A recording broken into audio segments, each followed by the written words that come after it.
All right, it is 7 o'clock. Let's call the meeting to agenda. Or to order, please stand for the pledge. I pledge allegiance to the flag of the United States of America and to the republic for which it stands, one nation, under God, indivisible, with liberty and justice for all. I'll make a motion to approve the agenda. No. What? Don't you want to take something off? The consent But that's the agenda. Yeah, the consent agenda. Yeah, well, Okay. the general Sorry about agenda. that. I'll second that. All right, we have a motion by Councilmember Henry and a second by Councilmember McKnight. Any further discussion? All those in favor say aye. Aye. Opposed? Motion carries. All right, I want to flip the agenda around just a little bit and acknowledge that things look a little bit different here tonight. So I'm going to boot it. We're going to skip forward ahead if everybody's in agreement to communications. And I would like to have Brent talk a little bit about our community response to the COVID virus. So we started canceling meetings last Wednesday night. We made the decision to cancel a meeting that was scheduled for Thursday night with council members and commissioners. And that seems so long ago right now. So a lot has changed, and Brent's going to give us a quick update as to what we're doing. Sure. Thank you, Mayor and Council. So I'll just start off by saying our emergency services staff, we have the ability to call into a kind of a issue briefing that the county is holding every day at 8:30. So Chief Trimbo and myself and Brian Skoke are calling into that, just getting a piece of information from some of the key stakeholders, Ridgeview, Carver County Public Health, the Sheriff's Office, etc., as we kind of go through this together as a community. One of the things we're also doing here within the city is the 4 department heads, so fire, city clerk's office, public services, community development, and myself. On Tuesdays and Thursdays at 3 o'clock, we're going to be going through a briefing, just talking through what's happening in each department, what issues we're encountering. We're going to be doing that through a Zoom call, just to maintain, because we're kind of in a new normal, if you will. And that pertains to City Hall being closed and the public services building and fire station being closed to the general public.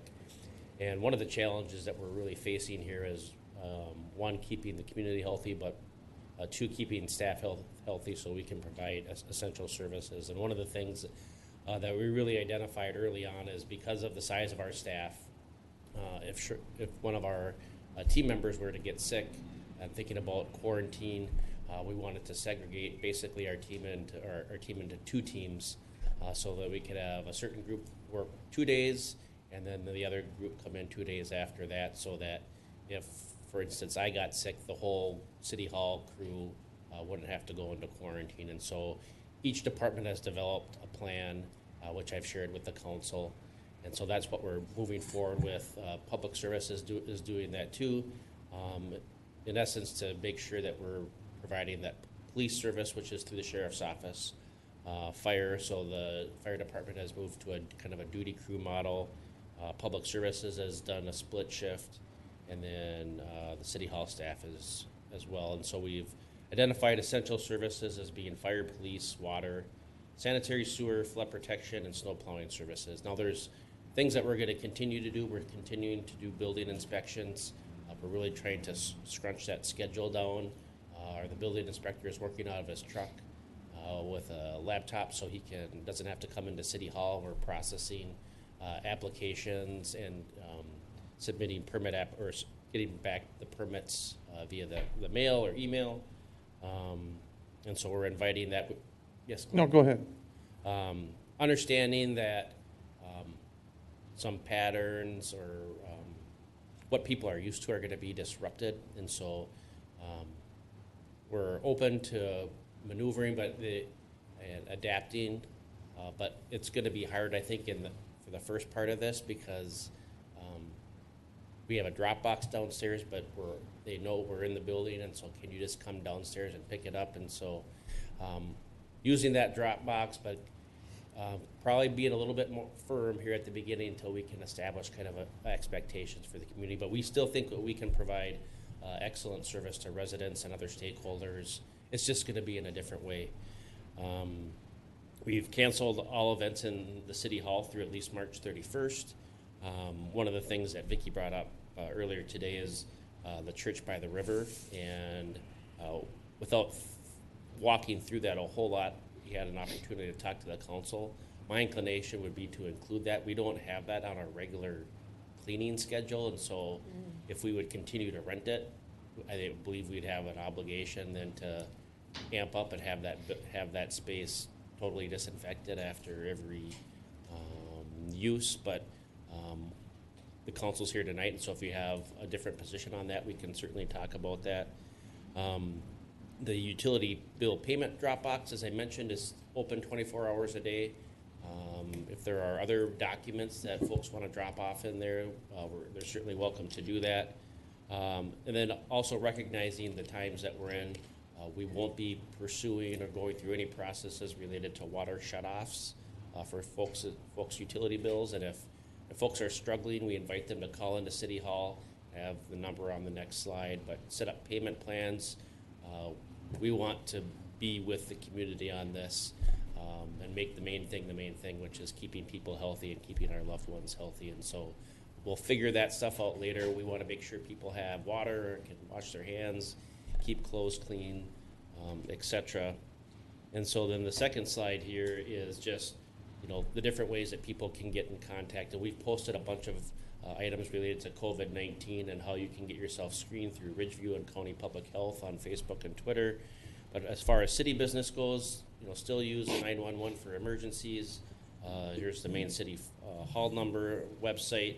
We've posted the link for staff contacts, and then along with our Facebook and Twitter sites. So happy to answer any questions. This is kind of a little bit of a moving target. None of us have done this. And one of the things that I wanted to mention while I have the floor here is there is an exception in the state law that councils have been using as it relates to pandemics and council meetings. And so you are allowed to have a meeting by phone. You have to have the presiding officer in the running the meeting, but the rest of the council could call in. We'd have to do all our votes by roll call.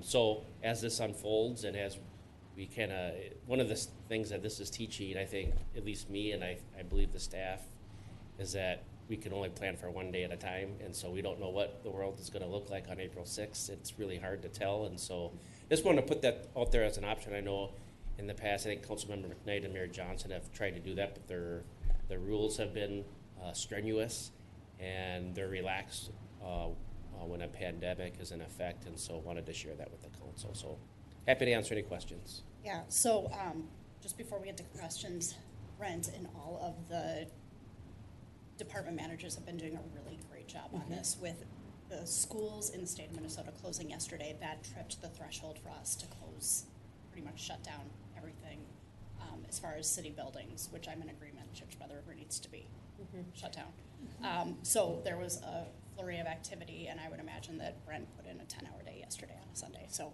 really, really good job. I know that a lot of this is on the fly, and so much is changing so quickly, like you said.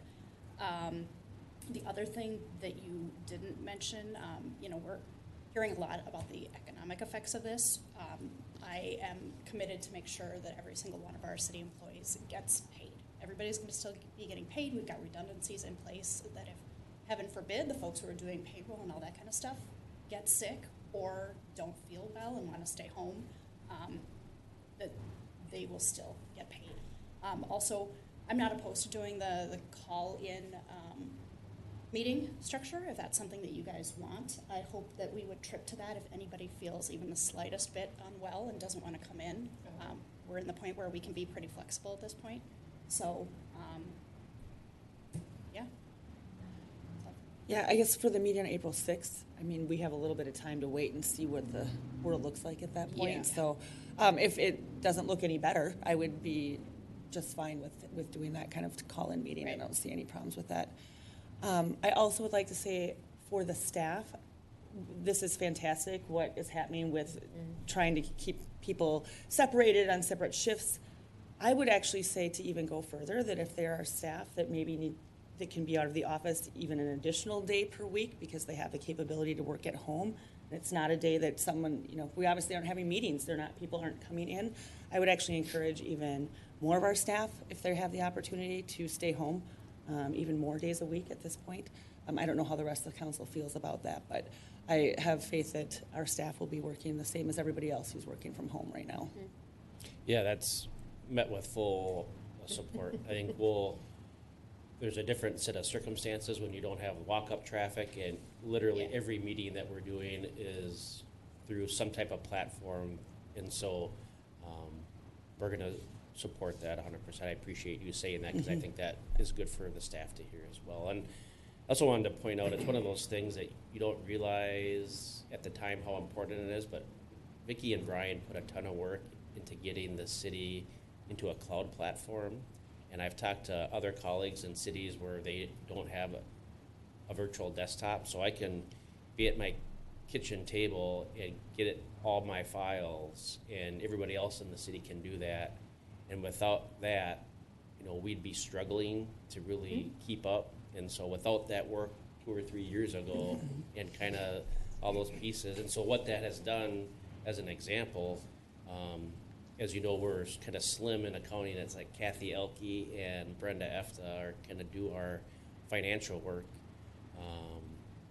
But because we have the systems in place, with payroll, accounts payable and receivable, and utility billing, we've connected with Steve McDonald at Abdo, and we can essentially push a button through Vicki and Kathy and the team's work, and they'd be able to do those processes for us in an interim should we have to have Kathy or Brenda quarantined, or they become ill, or they have to care for a family member. And so it's those things now that we were realizing that we planned ahead for through Brian and Vicki's work that, at the time we weren't thinking pandemic.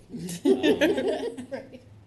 Thinking pandemic. Coming in But, handy now. It's really coming in, and so the support that the council's given to make those technology and infrastructure upgrades is really coming in to be a lifesaver at this point. So as long as City Hall in some capacity stays open, again, as long as the rest of the council feels okay, I would say give the liberties to the staff to stay home and work if they Totally, can. That's what I was thinking. The way you came across and said it, they're 2 days in and then 2 days off. It was a little vague. They will be working from home, if I'm not mistaken. Correct. Well, there'll be, and some of the tasks that we have for folks to do they're limited for their work at home, and True. so we will absolutely not compel anyone to come in who isn't feeling well, and we'll try to give them work. But essentially, our number one goal is keeping people well enough so that we can provide the services that people are counting on us for. And so, just as something as simple as Brian in Public Services, they're not going to. They have done a fabulous job of creating some camaraderie and have lunch, but they're not having lunch together, and they're splitting their shifts in that way. And so it's those little things, because, we need to go on rounds and, do the water testing, et cetera, making sure the sanitary sewer pumps are working. But it's good to know that.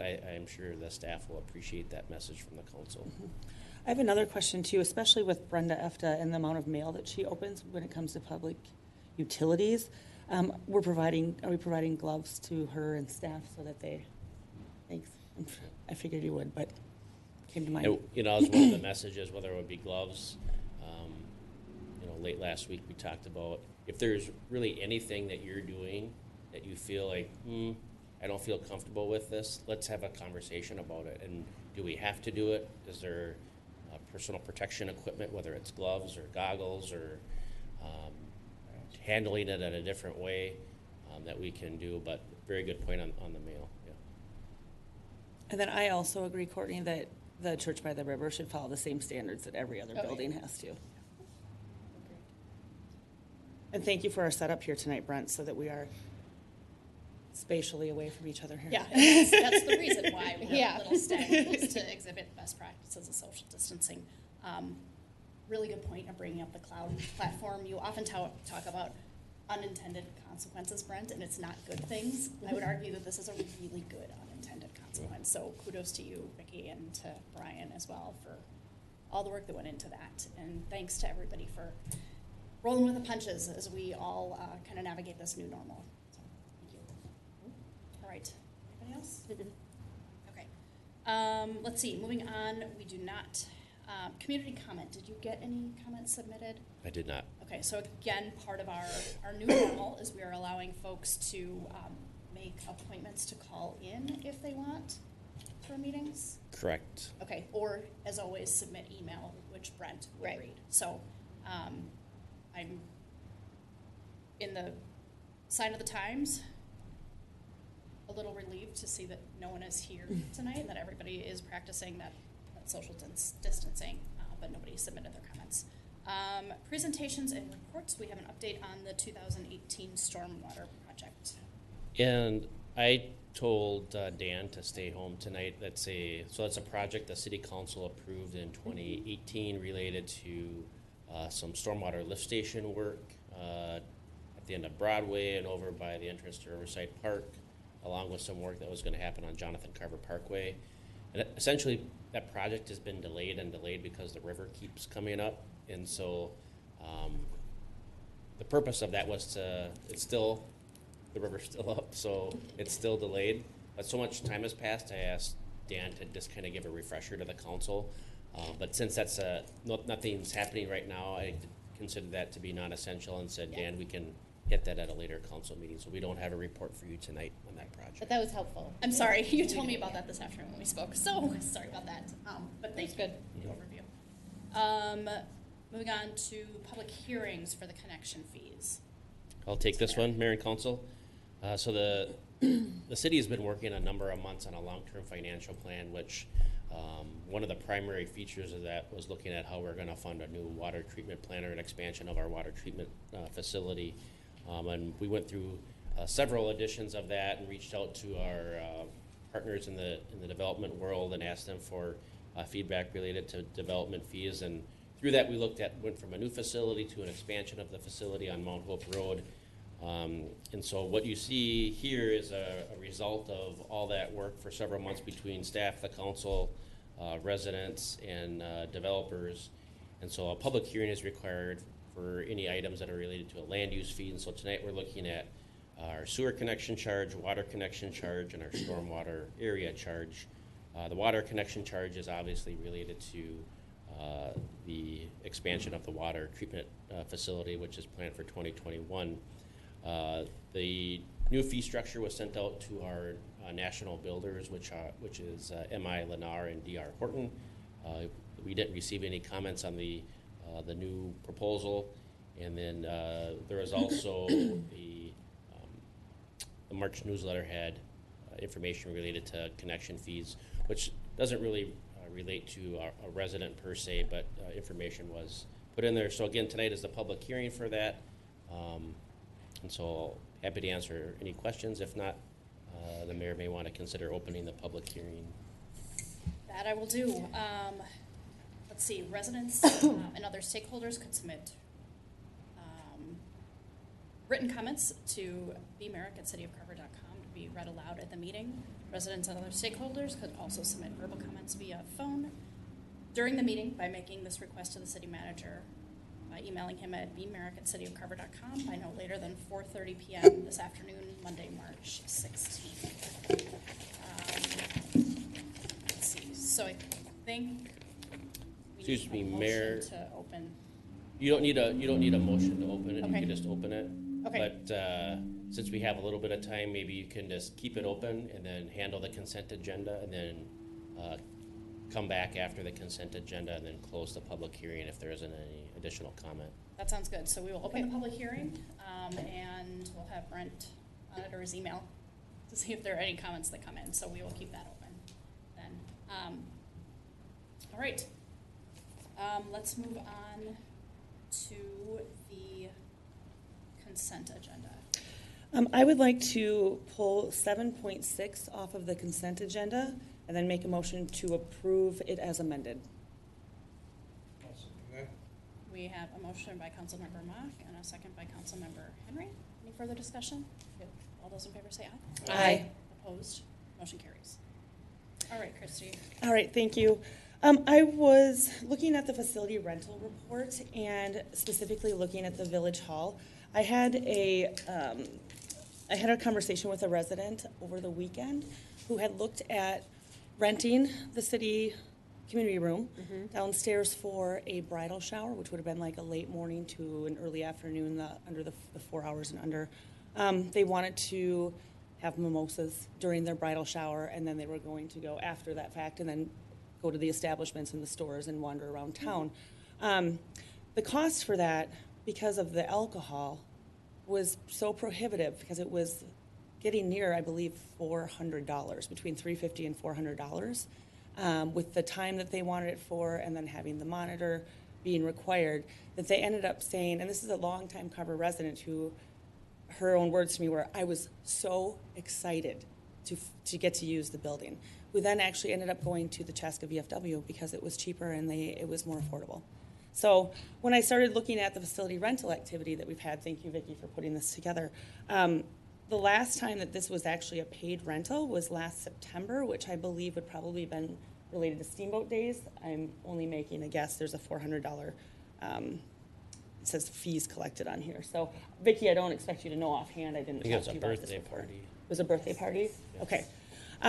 But since then, if we look across the board, it's zeros. And not zeros for groups that are using it, because we obviously have different community groups that are using it, but we have no rentals. So I'm imploring the council that we may take another look at it. I don't think we have it quite right if we don't have any of our own Carver residents who are able to reserve it. An idea off the top of my head is if it's 4 hours or less. I know that some of these policies were in place before at the old building, that monitor wasn't necessary because that time included the setup and takedown, so that actual time of event was shorter. Certainly for weddings and things like that, and things that have, where you're renting the full day and going into the evening with obviously, dances and drinking after large events like that, I could understand. But I think we should maybe take another look at it if we're not seeing the use that we're hoping for from our own residents. I don't know how much, can we go ahead and discuss this? Is it not necessarily an item on the agenda? You We'll can, bring it back another time. yeah, you can, it's Sorry. your prerogative. Okay.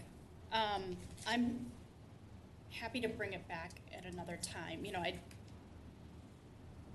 I hear you and I hear what you're saying. I don't know that we ever expected this to be a moneymaker necessarily for the city of Carver, especially since the majority of the folks who use that facility are in that, I forget how we call it, but that tier 1 that are our community groups, the folks who have unlimited rentals of it who don't have to pay.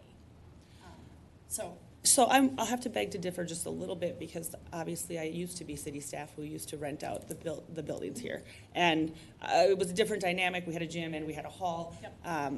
I saw a number of rentals. I mean, a lot of rentals coming through. So this, when I go then to now seeing that we have very few, if to almost zero, that are actually coming from paid rentals from people using the facility, that makes me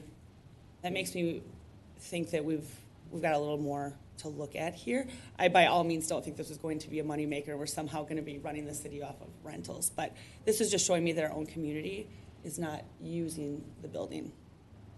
I hear that concern. I don't have the budget pulled up, but I think it's nominal, the amount of money that we expect. It's not the money. I think that it's sad to see our Price tag. residents Yep. going to a different town to hold it. If the council would like, we could just add it to a work session agenda. Yeah. And then include the policy and let you dialogue about it. And That'd be then give us awesome. next steps. Yeah. Great. We knew that one was gonna take a little finessing Yeah. over time. Yep. I think so. Yeah. that's On that topic, I would like to see some examples, or maybe then something where how it came up to $400, or see like scenarios if somebody rents it for these hours and wants, use Yeah. it for this type of, maybe a good way to. and just kind of see a couple different like scenarios. Because I'm just curious where most of that 400 came from, if Yeah. it was the. Don't quote me on exactly monitor, the- 400. Yeah, yeah. But I believe it was But it would be between nice to 3 see a 4 few months. examples. I don't mind bringing it up in a work session at all, but I just would like to say that if anybody in this room has checked out other rental spaces for group events, they're rather expensive. They really are. Now, I understand for like a wedding shower, there might be, what, 40 people tops? Oh, that would be a large one. I would Yeah. think. You haven't been to It's been a wedding while shower since, in a yeah. while. Tops. That's why I'm very open to that, but realistically, for larger groups, I don't see 400 as a problem at all. For the amount of money that all the other venues are getting, this is just a drop in the bucket to people. But for a wedding shower, I certainly understand, but we'll look at it. Yeah, when we look at it, I'd love to see, again, and I think we have it, but just dusting off those comparisons of what the event center charges and the comparable as far as venue size and capacity. Cologne is a good example of about the same size. Actually, it's a little bit bigger. Right, thank you. Thanks. So I think we need to approve the facility rental report now. I'll make a motion to approve 7.6, the facility rental report.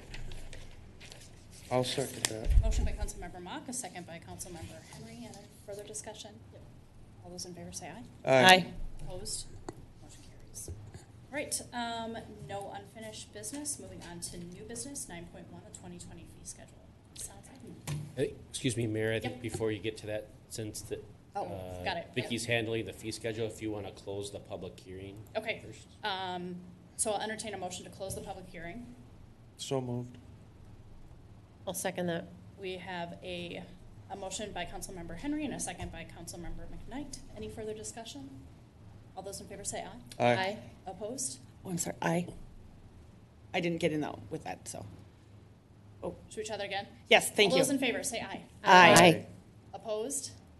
Okay, Thank you. just to make that clear, those opposed in favor. As choppy as the night has been. All right, 9.1, the 2020 fee schedule. Now, Ms. Sanzai. Thank you, Mayor and Council.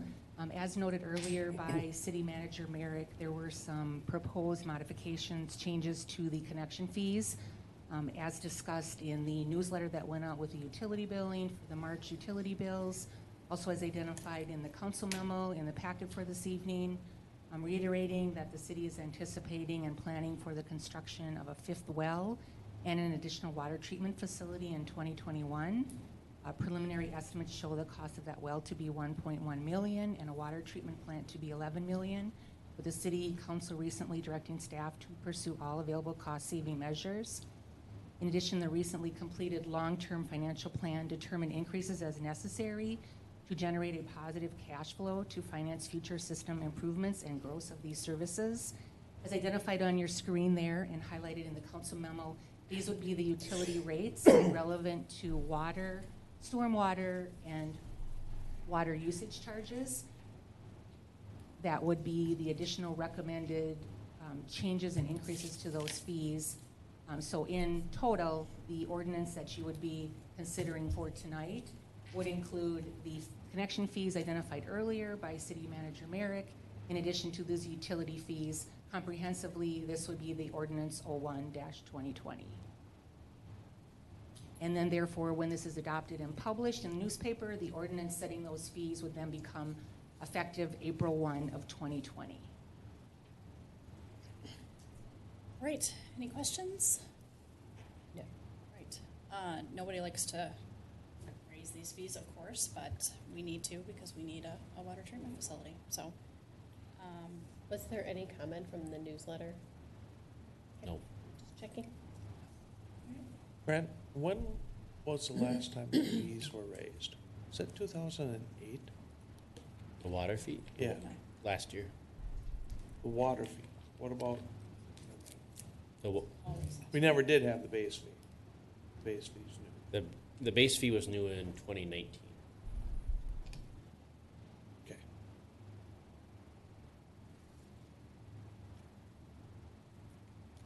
My memory's going. There was a period of time where they hadn't been changed since probably in 2008, but then I think since I've been on council, I feel like we've increased them in the past 3 years, every year or so.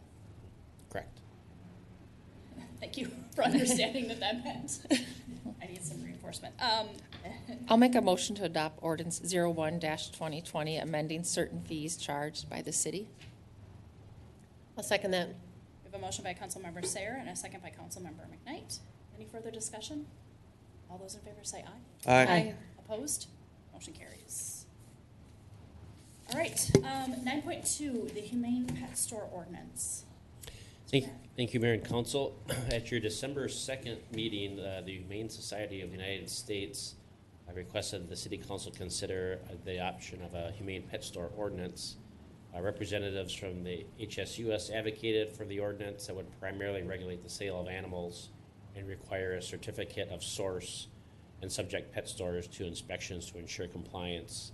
The City Council again reviewed this at their December 16th meeting and directed the city attorney to prepare an ordinance for consideration. So that's what we have for you tonight.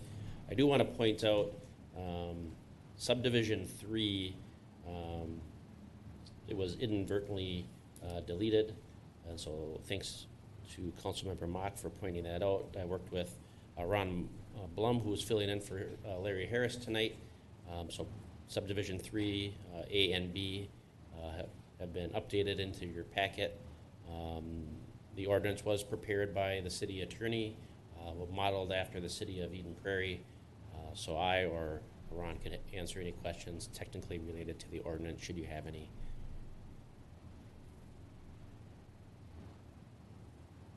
So, I'm just trying to, piece this together with the portion that was not included, because the conversation that we had, that Brent and I had this afternoon, is changed a little bit with this addition, because otherwise it was a really Yep, so confusing ordinance. So. for the council's benefit, I'll read. So subdivision 3, which is in the Eden Prairie model, and then the proposed says that no pet store shall sell, deliver, offer for sale, barter, auction, giveaway, or otherwise transfer or dispose of cats or dogs. Section B relates to nothing in this section shall prohibit pet stores from collaborating with animal shelters, animal rescue organizations, and animal control authorities to offer space for such entities to showcase adoptable dogs and cats inside pet stores.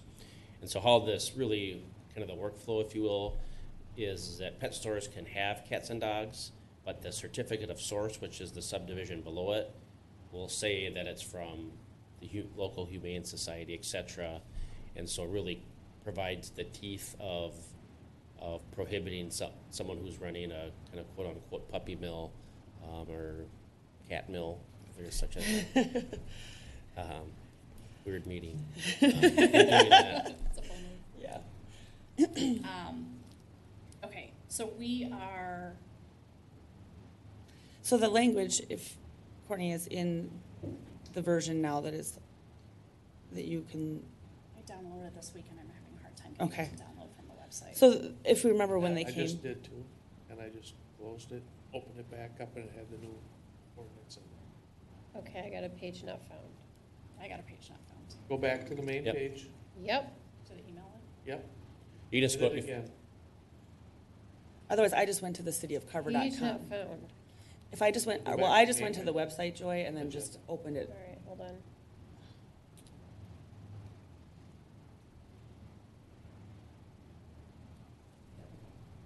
I just went back to the email, Joy. Yeah, okay, so I got a Came on file Friday. open, so I'm looking for where the change is. Subdivision. Oh, Basically, my understanding is they have to have a certificate of where they get their pets from, whether it be the shelters and stuff, and they can't, I hate the word They can't dispose. Yeah. okay. They can't put an end to their lives at the facilities. Right. So they can't sell the animal directly from like the store. So Petco doesn't buy the animal from Joe Smith and sell it at the store. That's where the puppy mills end up coming into play. Okay. But the So, but when you have your foster days, or the Humane Society, all Whatever the foster shelters, ones. yeah. come Adoption in. days. Yes, they have their adoption days, which is what you see at the Petco's and larger pet stores now. So this being modeled after the one in Eden Prairie, they have, and when the woman from the Humane Society was here, she explained it too, is that this doesn't affect those pet stores in any way, because right now they're doing the adoptions. What happens is, if you have a reputable breeder, right, they're not going to sell to a pet store because they're going to, let's be honest, they're going to make more money if you sell an Selling AKC registered dog direct. They raise healthy, good dogs in order to be able to run their business. The ones that end up in these pet stores are the ones that come from deplorable conditions in puppy mills that are inbred, sick, they are not taken care of, because they can sell them at nothing. Because they put nothing into their care or into them, they sell them for nothing, which is why a store could make a profit off of them. So this is to discourage those puppy mills from having a place to sell their animals. So, just to make sure I'm clear, so the update in the ordinance for tonight was the addition of subsection 3. Well, Yes. the whole thing is not in your code right now. I understand that, but the difference in the ordinance is being proposed versus what was originally in our packet and what I'm seeing tonight Correct. is that subdivision section 3 prohibition on sales wasn't in Wasn't in the previous packet version. that was linked Yes. on Friday. Okay, Well, got it. We added it like this afternoon, actually like at 5:30 or 6. Okay, I sent an email out later Yeah. this afternoon saying that those two provisions would be added. They were inadvertently deleted, so. okay. And then everything else just kind of got moved. We up. kind of self-inflicted wound. There was inadvertently deleted. Councilmember Mock pointed it out, and so Mayor Johnson and Councilmember Knight both were kind of asking questions about it. And the next call was from Councilmember Mock. She had the answer. She's like, and I. Moral of the we- story is Brent listens to Christy.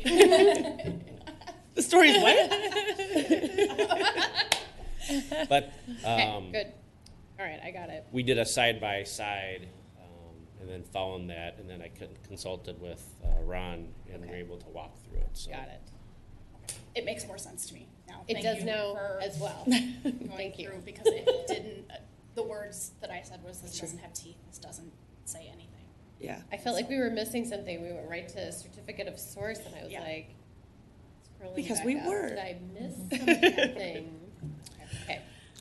Well, I would like, No, I like the ordinance the way it's written with these things added compared to Good. when it was first presented. I feel like this much more meets the city of Carver's needs. The one we saw just had a little things that seemed vague, or I felt like we were trying to tell the pet store how to run their business. But I'm much more comfortable with the verbiage that our attorney wrote, and I feel like it really meets our needs. sorry. I just, So does this meet everything that you were hoping it would? it does, it really does. Make your motion. I'd like to make a motion to adopt ordinance 02-2020 related to the sale of cats and dogs in pet stores. I'll second it. Yeah, all We right. have a motion by Councilmember Mock and a second by Councilmember Henry. Any further discussion? No. All those in favor say aye. Aye. Opposed? Motion carries. All right. Item 9.3, Spring Cleanup Day. Mr. Merrick. Mayor and council, for many years, the city has paid for and facilitated an annual curbside cleanup day event. The event provides residents with an opportunity to discard of oversized and other household items at no cost. Residents may place items in an area not to exceed 4 by 8 by 8. For the last several years, the city has contracted through Republic Services to provide that service. We have 3 licensed haulers in the city: Republic, Suburban, and Waste Management. For the last several years, Republic has been the only licensed hauler that's supplied the city with a quote for that service. In the past, it's been Elite, but then Republic bought out Elite. And so concerns as we go on that we're only getting a quote from one provider. And so I connected with the city attorney and asked if we could get a quote from a second provider that wasn't licensed, and under the city's current ordinance, you may not. And so the amendment here would authorize the city to, in essence, create kind of a special license for another hauler to perform that service. So happy to answer any questions that you have. In your packet, you'll see a memo from the city attorney along with the proposed ordinance. Is there a proposed date? There is not, because it would depend on who the We have to hauler have a is. hauler first. Yeah. Well, No, when do we usually have it? I'm- Is it May? It's May. it's usually in Usually in May, May. like the first weekend in May. Usually in Mason. Well, and that's one of our challenges, I'll say, is that we haven't been able to secure a consistent date, and we've faced some increase in costs, and so, and those may be very well justified, but we don't have anything to compare it to, and so this gives us an opportunity to do that if we can find someone who wants to do it. Yeah, I don't know. This just makes sense to me because I feel like a one-time pickup day in the city may be a different business execution exercise than being a regular weekly hauler in the city. And so there might be other businesses better suited to do this and might be much more competitive from a pricing and date perspective. So it makes sense to me to kind of open it up for bidding. I agree. And I first of all, I really like that we still provide this so that we This don't is a find huge recliners amenity. and mattresses thrown out on the side of the road all the time that we then have to deal with, so. Residents like it. But yeah, I absolutely agree that looking for more, looking outside of just our haulers now and seeing what we can find is Smart. perfectly acceptable. I am in agreement. I don't think there's anything wrong with a little bit of competition in the marketplace so that nobody has a monopoly on this. Yeah, agreed. With that, I will make a motion to adopt ordinance 03-2020, authorizing a special licensed entity to contract for annual spring cleanup day in the city of Carver. I'll second that. We have a motion by Mayor Johnson, a second by Councilmember McKnight. Any further discussion? All those in favor say aye. Aye. Opposed? Motion carries. All right, back to communications. I have nothing. I don't have anything. The meetings have really dropped off with all the COVID social distancing. Yeah. So, had a couple of meetings, had our council of mayors meeting last week. And that was probably the last, and that was last Monday. That was probably one of the last city meetings that I attended. So I don't see any ramping up for the time being. So. Everything's been canceled. Sorry? No updates, meetings had been canceled. I have one. Ooh, there we go. We had our HPC meeting. Ah, We welcomed a new member, so Sandra Kelly is our new member.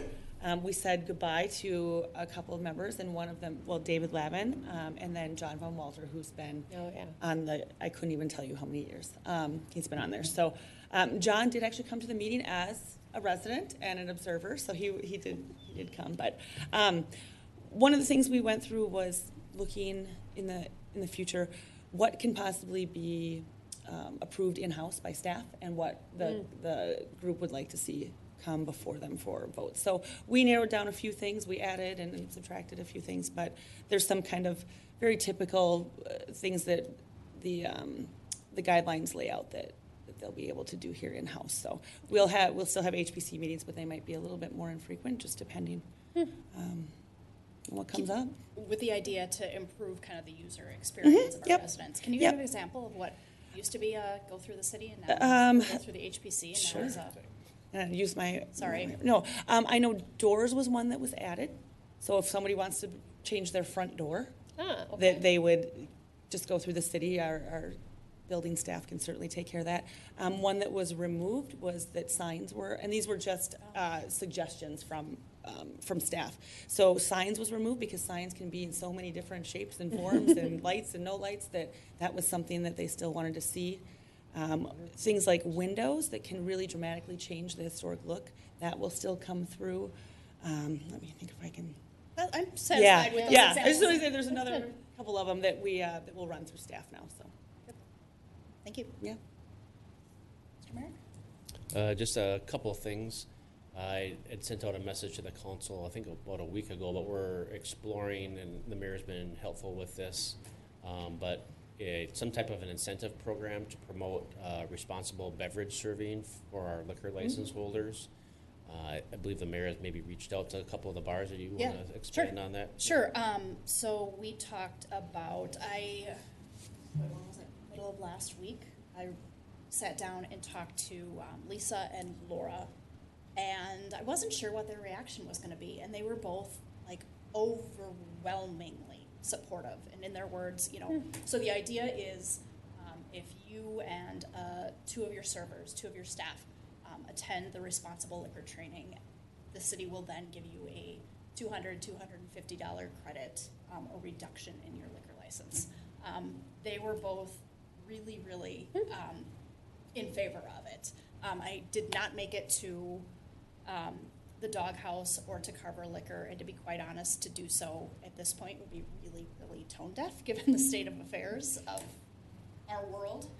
So I'm going to press pause on that, but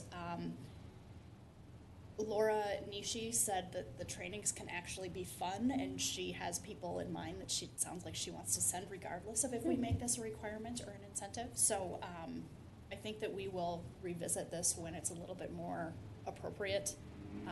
But I like the idea, and to hear the bar owners so enthusiastic in supporting it makes me feel comfortable with it. So. And it's what some other communities have done as well, right? I don't know that they've done the incentive Okay. part. Well, Konya has it as a requirement. Oh, to get your license.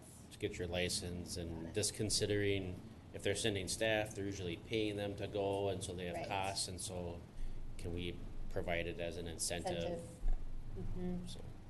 So just real early on, Larry's kind of doing what Larry does with organizations. Probably will reach Ron's desk at some point. But, just something, it's very hard, I think, to think about other projects besides COVID and our response, and so it'll be something that, if the bars support it, it's maybe a really great partnership that everyone can benefit from. Okay. The other thing I wanted to mention is you are holding a public hearing at your April 6th meeting for the cable franchises. So the city had 2 applications, one from Jaguar Communications and one from Comcast. Again, this is not related to franchise fees. Right. Ron and Vicky are kind of heading up the city's response on this, but you'll have to have a public hearing. There's a state statute related to providing cable television services in a community and the need for a franchise agreement. And so you'll be having that public hearing for that on the 6th.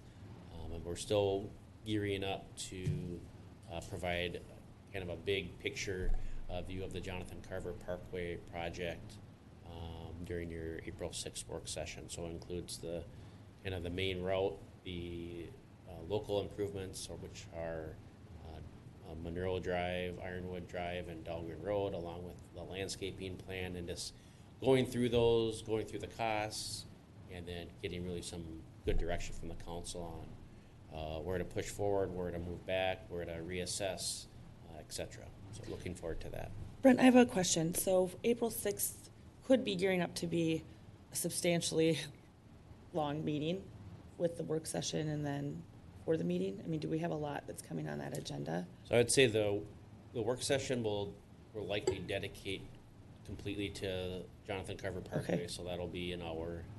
And then I don't consider the franchise piece to be a hot topic. No. It's Yeah. not considered fees. So, at this rate, we're probably looking at, unless we start chatting, probably a half hour or less on the regular meeting. Oh, okay. The only reason I was asking is that when you were talking about Zoom meetings, it had me thinking, is there a way that you can do Zoom meetings that are open for the public view if we were to do that, rather than, you were saying phone call in meeting before, right? Yeah, so we live stream both our work session and our regular meetings, so the residents will always have the ability to watch us live with I think it's like a 10-second delay perhaps. The council could still do that. You could call in and watch the work session, or, frankly, if you wanted, there's nothing that would prohibit you from just combining, those meetings and just doing them all in one in this room. It's because you have more space than cramping into the I was going to rapid say, room. regardless of if we So- hold a work session, I think everything needs to be. So as we build the agenda, what we can do, frankly, until we get kind of through this crisis is to say, we're just gonna hold all our meetings in here and stop from the Rapids room until we know what's going on. Okay. And again, anybody feels sick, if anybody's not comfortable being here, absolutely call in. And I would prefer that you do. And I appreciate like that perspective too, like whether it's a council meeting or how we operate business, if something comes to mind, you know, call me, text, email, like we're all experiencing different things and there's probably blind spots in all these areas, and so the more that we talk, the more we're gonna find those, so. Question about the work session. We hold it downstairs if we need the space, or do you think this will be sufficient? Well, if we hold it downstairs, we won't have access to all of the video and being able to live So he stream it. knows how to operate a camera. And then you'd have to clean two Why? rooms. Yeah. If we need more space. I think what we could do is we could run overflow down there. I don't want to, at any point in this, unless it becomes absolutely ridiculous, to give up the open door policy and the open meeting law. You know, we're not there yet. I don't know that we will. I certainly hope that we won't. I want to make sure that folks, if there were 4 people who wanted to come tonight, well, everything we're hearing is that that's not a good idea. That's their right. And I want to make sure that we maintain our transparency and our availability, even if it does look a little bit different, that we're meeting over the phone or with the Zoom meetings or whatever versus face-to-face. I just want to keep it open as an option. Yeah. In case we, let's say 100 people want to roll it, well, or 50. That would be more, 50 people in here would be a Zoom. We haven't had that close in You never know. 6 years. It is JCP. Well, and I think we have I will work with the team, like if there is an issue that we believe will be controversial based on feedback or based on past history, like, for example, if we're ramping up to talk about franchise fees now, I think we could collectively say, let's kick that can down the road. And so if something comes up, or if any of you feel like this isn't the right time to talk about this issue, then let's have that conversation and do that. Agreed.